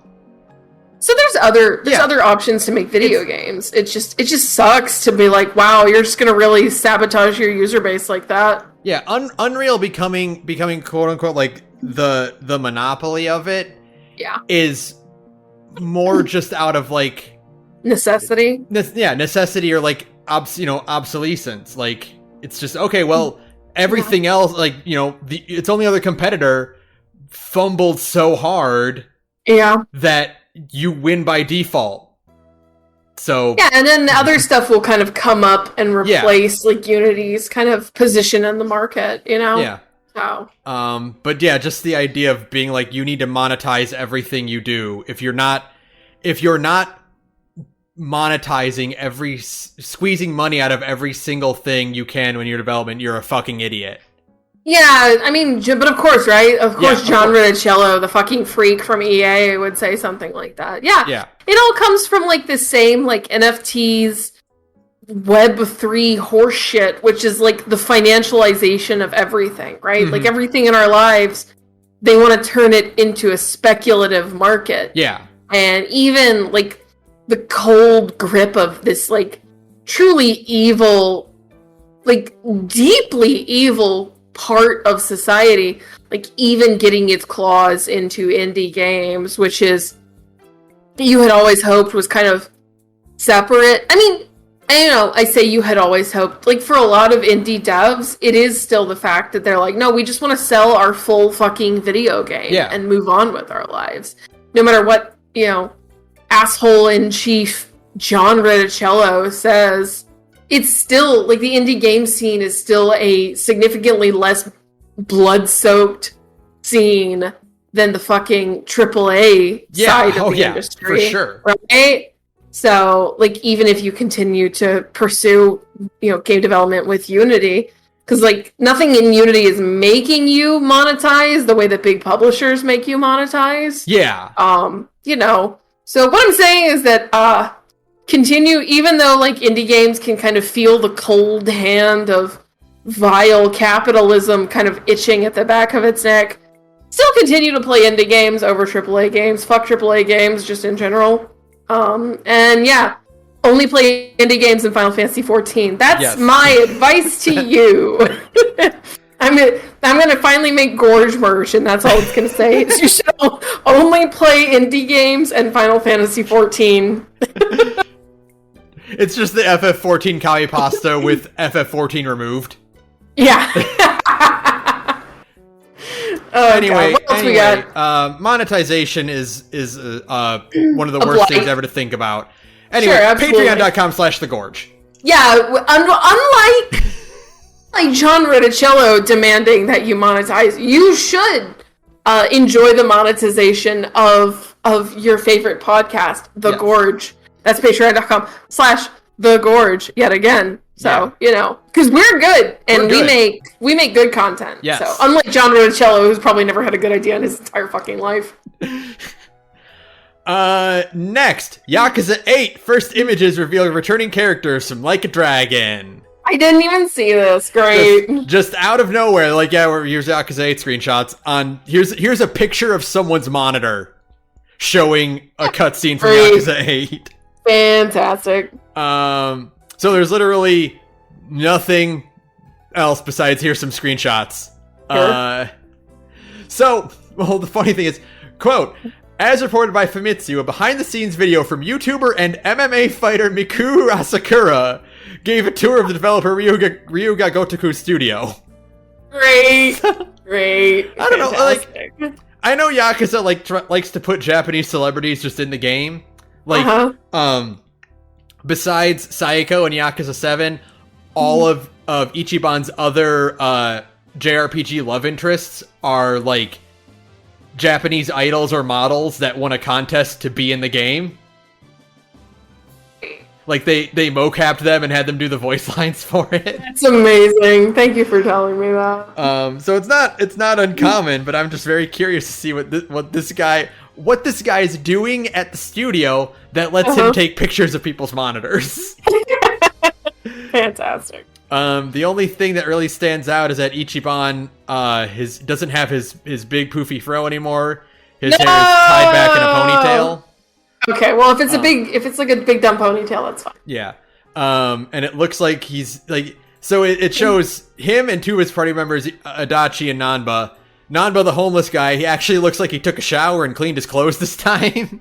Good for him! Which is good, because no spoiler, not a big spoiler, but Nanba is classified as a homeless guy for the entire game, even though he gets a home in the beginning of the first act.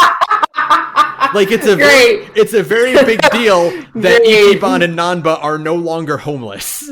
Great, awesome, thank you. And then Adachi's still wearing he's a retired police officer, and he's still wearing his officer's coat. But Ichiban has his hair back, and he's wearing a wife beater. So it looks like, from the context we can gather, is that it looks like Ichiban might be going through an episode, and they're kind of checking on him to make sure he's doing all right. Great. Okay. But I have no idea. I'm very excited. Yakuza 7 is one of the best JRPGs I've ever played. I'm glad they're actually bringing some of the characters back, and they're not just doing it's Ichiban and a whole new cast. For sure. Next, Mario Strikers fans put down pitchforks as Daisy is confirmed for DLC. Saved you a click video games. Finally collecting the rare W. Yeah. Don't look at that guy's likes. Nope. Don't do that. Someone go into Saved You a Click video games likes. That's all I'm here to tell you. They announced Daisy and Shy Guy as free DLC. So it's just their season pass expansion. etc., etc. Sure. And then they also announced some new, what is it? Soccer fields? Yeah. Yeah. Stages, arenas. I mean, it's an arena in front because Mario Strikers. Yeah. It's a blood sport. It's a blood sport. That counts. That's an arena. Yeah. It's fine. And then they said, I think they're announcing three more character packs. Okay, cool. But it was obvious Daisy was going to get in eventually. Yeah, obviously. It's just they were like, well, Daisy's the big ticket sell item. Yeah. Like, I see people talking about, like, how, like, you know, oh, Nintendo released an incomplete game. This is free. Yeah, it's a free DLC. That's free DLC. Yeah. Like, that's just, it's... Maybe they did technically release an unfinished game. Yeah. But, like, they are finishing it for free. Yeah, so you don't have to worry about it. It's not like the Mario Kart thing. Like, if Mario Kart 8 released with half the tracks... And then they announced, like, here's our DLC track part, you know, track thing. Yeah. That would be bullshit, but it's free. Like, yeah, it's fine. Don't worry about it. Don't worry about free DLC. No, don't turn your nose up at free shit. That's all I have to say. This game, like the other Strikers, this game has amazing, like, victory and losing animations. Sure. Peaches is awesome. It's great. It's hilarious. She looks like she's trying to not swear. Yeah, in the previous games, like, she would, like, throw a tantrum and, like, stomp off the field. And this one, she, like, takes a deep breath and fans herself when she loses. Cute. When Shy Guy loses, he just stands there and stares into the distance. Me too, buddy. It's okay. That's me after every crystalline conflict. You give this poor little hooded creature an existential crisis because you beat him at soccer. Please don't beat the boy. Leave him alone. Yeah, that's exciting. I'll always like Mario Strikers. I gotta pick that up eventually. Okay. Finally, we saved the worst for last. Detroit Become Human has a manga series set in Tokyo. That's wrong. Why can't I escape this god? Do you know I accidentally ended up owning Detroit Become Human? Wait, really? Did I tell you that? No. Yeah. Oh my god, I never told you that. So, if you don't know, we played Detroit Human so we could talk about it on as an episode, right? Yeah, years and years and years ago. Years and years ago. And we used the PlayStation share screen function to do it. Like, I played it on PS4, I shared the screen with Ben, and we played through the whole game together that way. And we did it in like a week. Mm-hmm. Like, we did it in an extremely short period of time. And I did that through renting it through Redbox. Well, Ben, I don't know if I ever told you this. I forgot that I had it. And if you don't return Redbox games after a certain period of time, they just charge you for the whole game. Oh, no. So I still own Detroit Become Human. Oh, no. I'm so sorry. I have that evil in my home on accident. I would have thought that the day we finish it, you would be like, all right, I gotta get off the call. I'm gonna go to Redbox right now. I should have, but it was a different kind of existential revulsion where I was like, now that I'm done with this game, I am going to completely and totally remove it from my mind. And then I did. And I forgot that it was in my home. And I forgot to take it back to the Redbox, so I still own it. Oops. Which is a shameful confession to make in the episode. However, it's been long enough that I can get away with it. Yeah. So I somehow accidentally own a copy of it. I still have it in my house. I could literally show it to you right now. I have a copy of Detroit Become Human. And this manga looks like dog shit, much like Detroit Become Human. Striking while the iron has been exiled to the cold void of space. That's correct. The not only is the iron cold, it is actively leaching heat from other better properties around it, right? This game The paneling looks so bad. I don't know if you've seen any of the manga pages that have been because like the cover that they've released, I will admit that looks really pretty. Like the art for the cover that they released looks really nice. But then they also released a couple of preview pages that don't have any dialogue in the speech bubbles. All of that paneling is the worst manga paneling I've ever seen in my entire life. See if I can find some images of it. It looks extremely bad, is what I'm saying. Much like the actual Detroit Become Human. Oh no, this can't be it. Yeah, it's extremely, like, it sucks because the manga cover has like a cool kind of dark look to it. The actual manga art is some of the most generic dog shit I've ever seen in my entire life. And I feel really bad for this artist because, like, they are technically competent, but their paneling is so bad. Yeah, I was gonna say, this reads so bad. This looks very technically competent. It also looks like the manga came out in 2001. That's correct, yes.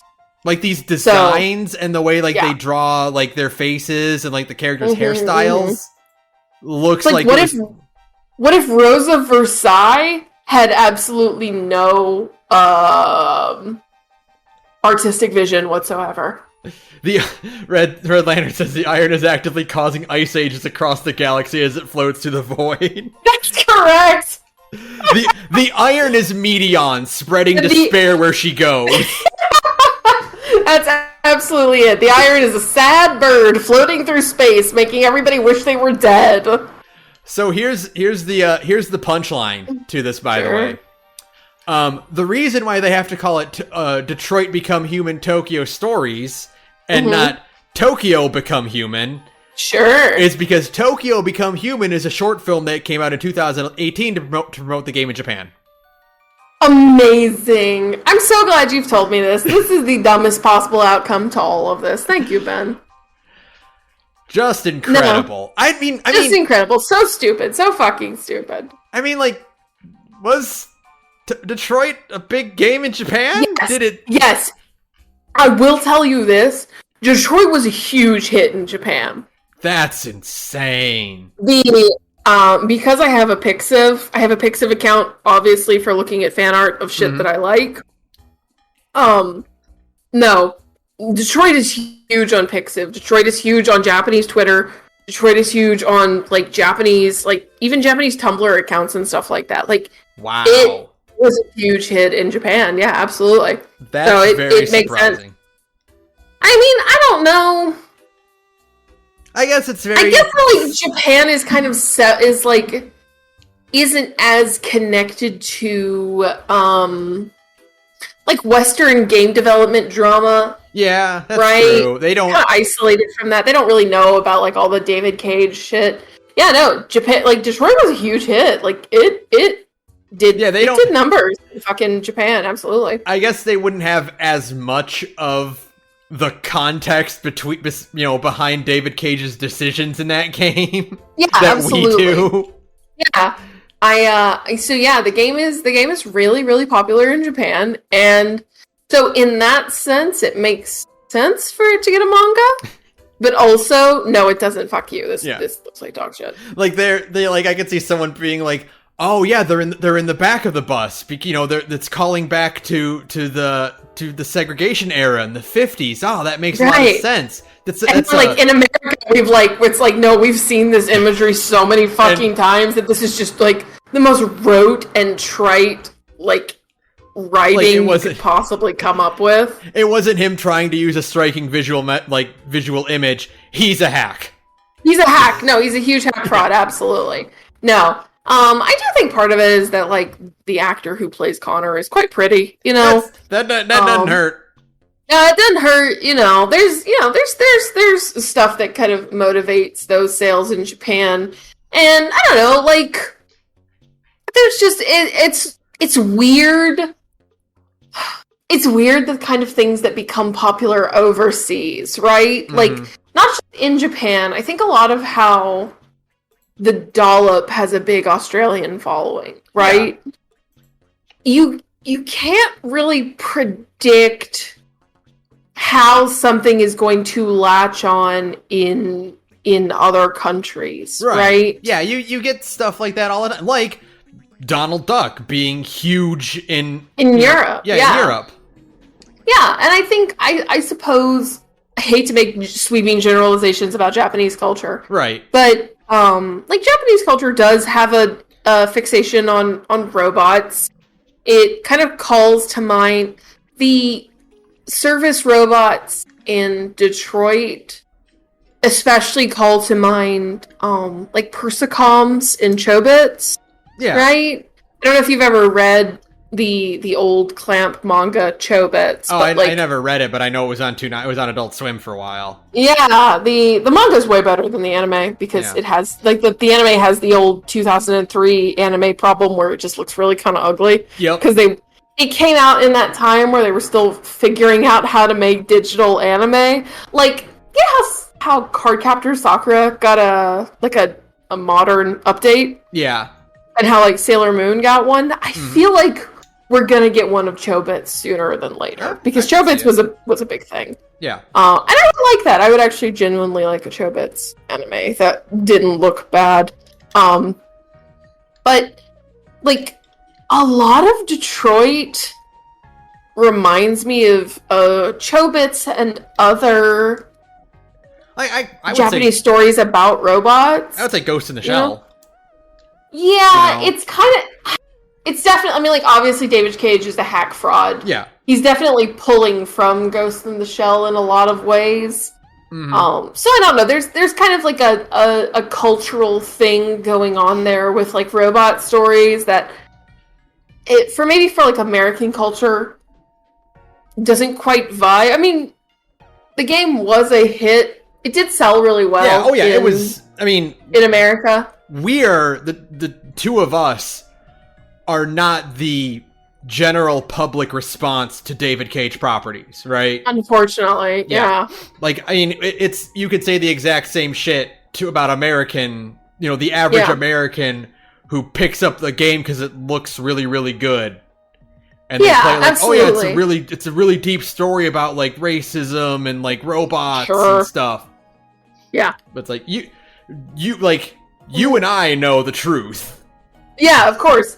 Yeah, because we have more cultural context, I suppose. Yeah. But, like, I don't know. There's just something about Detroit that I suppose, like, really hooked, like, the Japanese public, and I get that, but also do better. And also do better. Mind you, also America do better. Yeah, I will say, and Europe do better because it did really well in, like, the UK and Europe, which doesn't surprise me at all. French company and all that. Yeah. Also, it's 4 years later. Why are you doing this now? What year is it? Is the most important part. I'll never be free if Detroit Become Human is the point I'm making. I'm sorry. The only good thing about this is that people are, like, in response, we're posting clips from the Best Friends playthrough of it.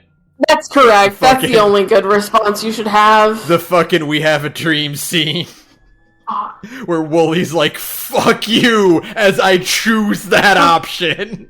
It's so bad. I just remember playing through that whole game and being like, man, this sucks. And even, like, somebody posted it on Twitter. Like, what really sucks is the number of people who are like, maybe the manga will do justice to the deep and interesting story. No, it won't. Of Detroit Become Human. And, like, one, no, it won't. But two, more importantly, like, the deep and interesting story of Detroit Become Human has been done 100 times before by, like, way more competent writers. Like, if you want the story of, like, robots striving to feel human, play Nier Automata. Nier is right there.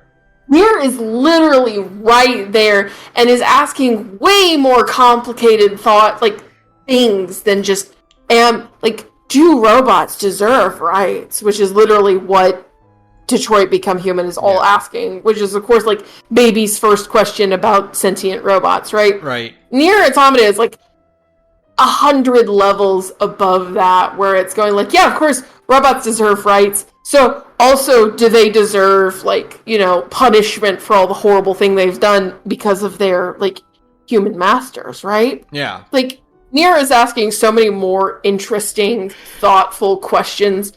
David Cage wishes he had the capacity to ask the kind of questions that Nier Automata is asking. It's just that fucking tweet where it's like David Cage is like, can a robot become human? And then Yoko Taro, can a human become human? That's correct. That's literally what's going on in Nier Automata. That's literally what Nier Automata is asking. Is that like, yes, the machines and the androids were human a long time ago, fuckers. Now, what are they gonna do with all that humanity? That's the real question. It's so much better. So, like, no, there is no like deep, thoughtful story behind behind Detroit Become Human. Right. If you want, like, those same questions are asked in more interesting and thoughtful ways by the Osamu Tezuka adaptation of Metropolis. Like, if you've never seen that, you should absolutely go watch it, because it's also about similar things. Like, there are so many better, more thoughtful, more interesting properties and movies and video games that are asking the same questions than Detroit Become Human, which is like baby's first androids as allegory for racism / human actualization, right? If we no, there's two more things I want to say about this before we stop it. But one, which is, if David Cage were to ever make a mecha game, he would unironically say, unlike other mecha anime, my game is about the pilots. About the characters. Yeah, my game is about the characters, not the robots. Like, okay. Well, Evangelion came out 20 years ago, so. The other thing I'll say is that, like, the biggest sign to me that David Cage is a hack fraud is two things in Detroit Become Human that get completely steamrolled over. Sure. Which is, one, the US is in a 40% unemployment rate. Yeah, you don't understand how reality works. How catastrophic a 40% unemployment rate is. You don't understand, like, when COVID first happened, and, like, a shit ton of service workers were on furlough all of a sudden, and we had I think it was like a 20% unemployment rate, like, there was a genuine fear of, like, societal collapse, right? Yeah. A 40% unemployment rate, the country would be actively on fire. Yeah, it would be the purge. Just all day, every day.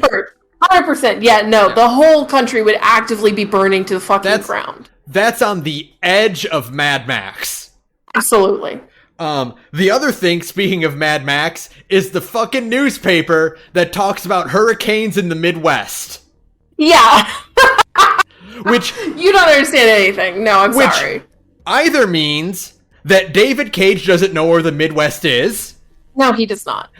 Or we are in a complete global catastrophe in which hurricanes can actually hit the Midwest. Yeah, no. It's probably both, really. Like, I don't think David Cage knows the geographical location of the American Midwest, but also he does not understand the implications of climate catastrophe that would have to happen for a hurricane to hit the American Midwest. David Cage, do you know where Detroit is? Are you saying, David Cage, are you saying there are hurricanes coming off the Great Lakes? David Cage, do you know how oceans work? Does Hank need to worry about hurricanes? No. David Cage does not understand how hurricanes work. Not at all. Not in the least. That's just my favorite, like, hack fraud thing. In a game that's filled to the brim with them. Yeah, those two are the ones that I'm like, oh my god, you have no idea how the world works in any way whatsoever. You have never once talked to a working class human being in your entire life, right? Like, you are far too French to know, like, 40% unemployment rate is worse than the Great Depression ever was. Yeah. And you can't even comprehend how bad that would be. Like, the whole country would be literally ashes at 40% unemployment rate. Yeah, no. So, no, David Cage has never spoken to he's never spoken to a working class human being in his entire life, besides who makes his fucking coffee in fucking Paris, right? Yeah, absolutely. Yeah, no. Fuck David Cage. This is the important part here. Yeah. So yeah, that's all the news we got for this period. Great. Once I'm done here, I'm going to take like a quick 10-15 minute break to kind of refresh, and then I will be jumping right into streaming Kingdom Hearts and probably finishing Kingdom Hearts 1 tonight. Great. I will be here. I'm going to go use the bathroom mostly, and I'm going to boot up Final Fantasy 14. Hell yeah. And I will join you as you finish Kingdom Hearts. Awesome. And do the outro. Yeah. Thank you so much to Broke for free use of our background music. You can follow me on Twitter at thegorgepodcast. You can follow Sara at radioinactivity, and you can email us at thegorgepodcast@gmail.com. And if you want to listen to Sara talk about other things, you can listen to our other podcast. Hey, I'm in another podcast called Big Gay Nerds, where me and a bunch of cool queer friends get together and we play tabletop games. We cycle through different systems, and we always have a lot of fun. We are on a small hiatus right now, as members of the podcast have moved and kind of shuffled around. So we've just been doing streaming, where we've played Jackbox and stuff. But when we come back, we're coming back to Beam Saber, a mech pilot hack of Blades in the Dark, which is probably one of my favorite systems I've ever played in my entire life. Where instead of playing as thieves doing heists, we play as mech pilots in a complicated global war, trying to navigate our way through international politics. It's always a lot of fun. I really like the cast of Beam Saber a lot. I also think Saturn, who's been on the podcast a lot, is an extremely good GM. So just in general, we have like really good chemistry, I think. So yeah, come check us out. We're at I've had a couple of glasses of wine. We're at Big Gay Nerds, wherever you can get your podcasts, and you can find the links to our social media from there. Thanks. Nice. I'm betting your show, unlike other mecha role-playing games, is about the pilots. No, fuck you. It's actually exclusively about the robots. Fuck off. Actually, no, a huge plot point is how important the robots are. So, I mean, the pilots are also very important, but it's cool. Come listen to us, is what I'm saying. All right, that'll do it for us. Oh, God. What do we got, Ben? It's too easy to say, but fuck David Cage, because we said that too many times. Over and over again. We've said fuck John Riticello almost certainly before. So what have we got?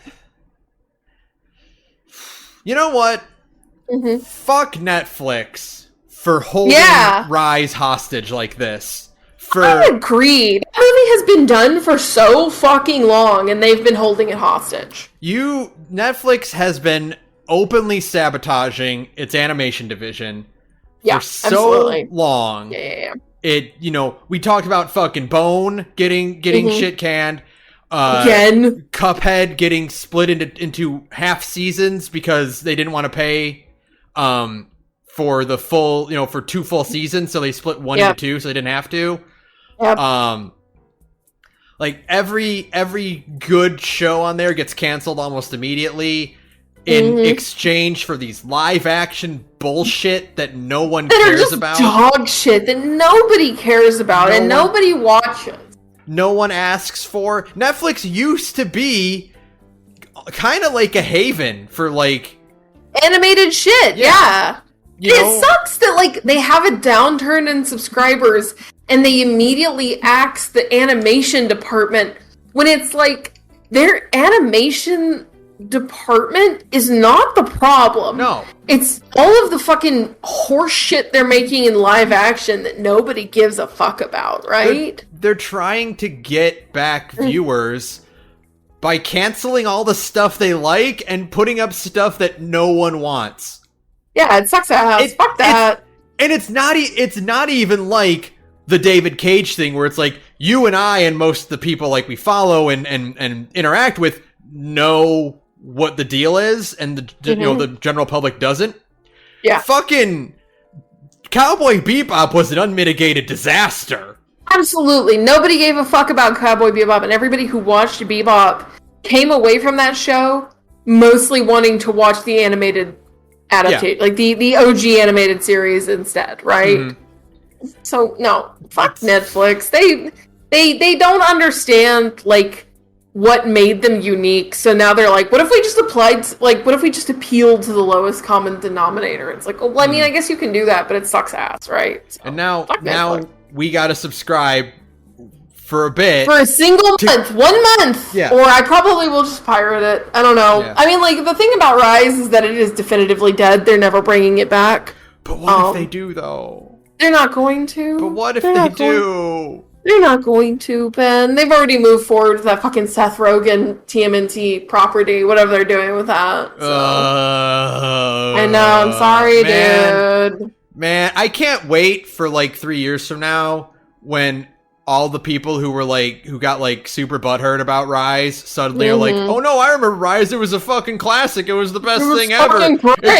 It got such a bad shake. It's like, yeah, you were shaking it. You're the one doing all the bad shaking, motherfucker. Every fucking tweet that with Rise in it is just littered with people like, oh, it looks so bad. This is the worst animation ever. Like, the old 80s cartoon looked so much better. No, it fucking didn't. There's no one on Earth who believes that. Nobody thinks that. The thing is that, like, there's a lot of... I will say, not to, like, have extremely hot takes on Twitch.tv, but, like, I think part of it is that half of the cast of TMNT is black, and they just super don't like the fact that Raph and Mikey are voiced by black guys, right? I'm betting that's part of it, for sure. That's part of it, is that it super drives, like, freaks on Twitch and Twitter, like, completely insane that, like, half of the TMNT and April are all three voiced by black people, and they don't like it. That's it. That's all it boils down to. And it's like, well... Sucks to suck, fucker, but it's still the best TMNT adaptation of all of them, so, you know, eat my ass. Yeah. I said TMNT fucking rules, and it's y'all's fault that we're never gonna get a third season, we're just gonna get this movie, and then that's gonna be it, right? Yeah. And then we're gonna go back to fucking Seth Rogen making weed jokes with Mikey I hope you're looking forward to that, because that's the hell of cultural future that we're hurtling towards. So what I'm saying actually is fuck Netflix, fuck Nickelodeon, fuck Seth Rogen. Yeah. That beat him up. Good night, everyone. Good night, everyone. Alright, good night for real. I'll be back in about 15 minutes and then I will... Oh, that's right. We can't actually end the episode the way we normally end the episode because we're streaming. Yeah, so if you're listening to this later, good night. But I'll be back in about 10 minutes to play Kingdom Hearts.